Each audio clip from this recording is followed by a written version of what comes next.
λίγο πολύ, του περιμέναμε και δεν του περιμέναμε, αλλά πιο πολύ ότι ήμασταν για τιμωρία, γιατί ήταν η αδικία, τη γυροφέρναμε. Λοιπόν, μείναμε κόκαλο.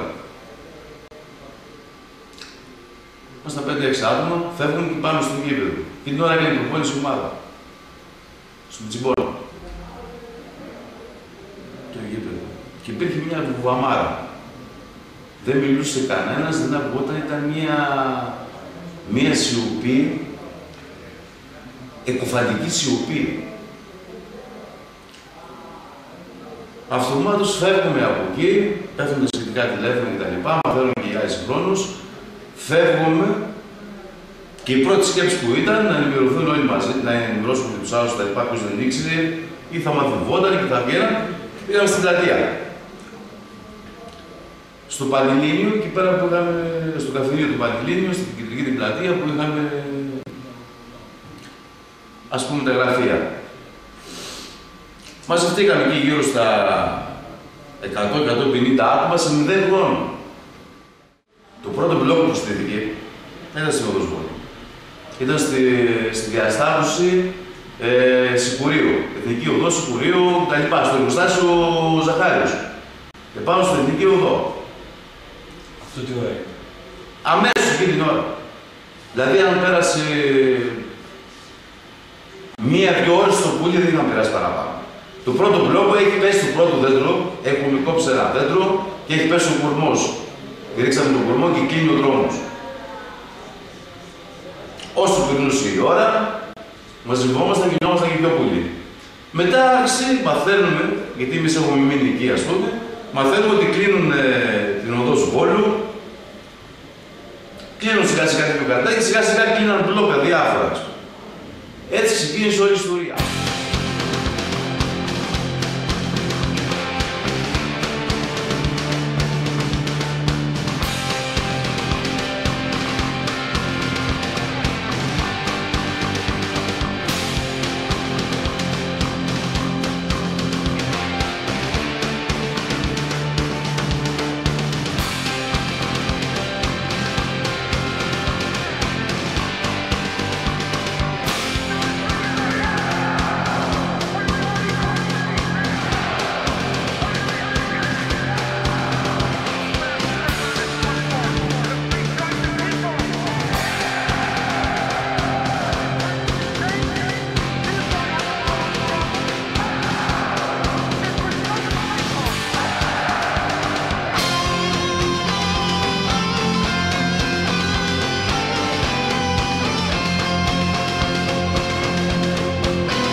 Ήταν μια περίεργη μέρα.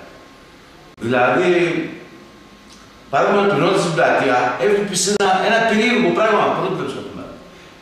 Τι ήταν αυτό, δεν μπορώ να το πω με λέξεις. Δεν λέγεται με λέξεις. Δεν λέγεται με λέξεις αυτό το πράγμα. Είναι μια βαμάρα, κάτι δεν μπορώ να το περιγράψω. Δηλαδή. Δεν μπορώ να το περιγράψω. Αν θυμάμαι καλά, είχαμε πληροφορίες ότι ενδεχομένως ψάχνουν να βρουν τρόπους για να μας τιμωρήσουν. Το μάθαμε, μου φαίνεται, στην προπόνηση. Μας είχε έρθει ο Γενικός Αρχηγός, ο κ. Λεβέντης, και είπε ότι ενδέχεται η τιμωρία μας κτλ. Σύμφωνα με τον νόμο και ότι μάλλον πρόκειται να μας αφαιρέσουν 5 βαθμούς εκείνο το διάστημα, αν θυμάμαι καλά, την τιμωρία. Τότε υπήρξε μεγάλη αναστάτωση, αλλά θα έλεγα ότι εκεί φάνηκε το ότι ήμασταν ομάδα. Το ότι τα παιδιά, παρόλο αυτό, νομίζω ότι αντιδράσαμε θετικά και είπαμε και με 10 βαθμούς ακόμα εμείς είμαστε αποφασισμένοι να το πάρουμε το πρωτάθλημα, γιατί πιστεύουμε πάρα πολύ από την αρχή της χρονιάς στον εαυτό μας. Βγαίνει η τιμωρία. Αμέσως συνερχόμαστε στη συμβούλια μας επάνω στην Κύπρο και εν συνεχεία πηγαίνουμε στο Δημαρχείο με τους φορείς να πάρουμε αποφάσεις. Το καλό για τη Λάρισα και ένας λόγος στους οποίους ήρθα σήμερα εδώ πέρα πραγματικά για να σας θυμίσω, γιατί πάντα αυτό το τομέα, τον συνδέσμο, τον εκτιμώ, ήταν ότι τότε, μέχρι που να αποφασίσουμε εμείς να πάρουμε τις αποφάσεις, το τι θα κάνουμε, οι σύνδεσμοι προς τιμήν τους είχα κλείσει ήδη Εθνική Οδό και τρένα. Και εμείς ακόμα παίρνουμε αποφάσεις. Κάτω τα χέρια απ' την ΑΕΛ! Κάτω τα χέρια απ' την ΑΕΛ! Κάτω τα χέρια απ' την ΑΕΛ! Είναι Πέμπτη βράδυ, γύρω στις 9. Είναι η δεύτερη μέρα που η Λάρισα είναι μια πόλη στην κυριολεξία οχυρωμένη.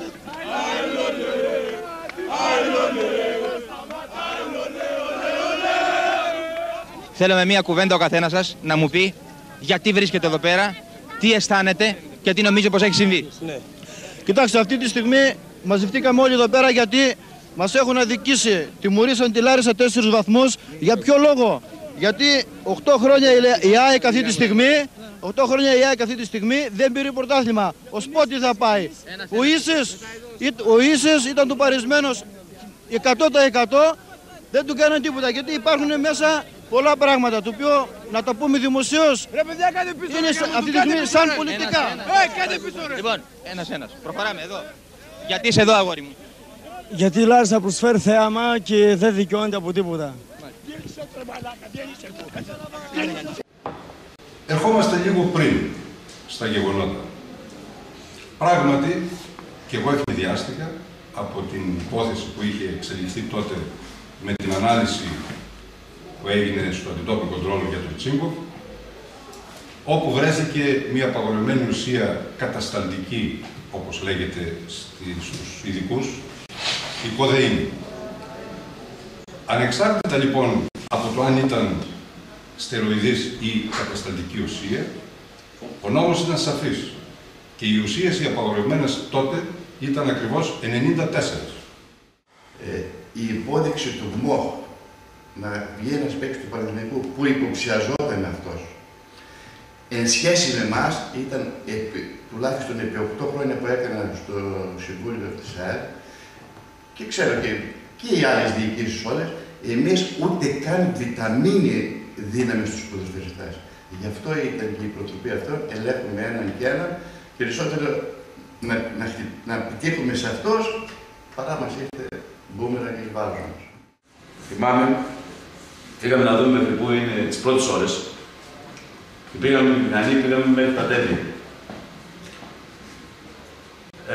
Μέχρι τα Τέμι και από ό,τι έμαθα και μέχρι του Πλαταμόνα, το Ρηγετό Πλαταμόνα κτλ. Ήταν και κουτιλιάρισμα. Μετά τους γυρίσαν πίσω και πηγαίναν από Κατερίνη και από τέτοιο.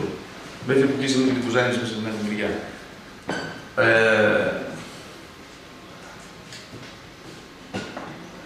Εντάξει, τώρα ο κουτιλιαρισμένος είχε δίκιο, θέλει να φύγει, θέλει να κάνει, αλλά μας δεν έχει δίκιο. Όλος ο κόσμος ήταν υπέρ της ΑΕΛ. Ήταν μια αδικία μεγάλη δηλαδή.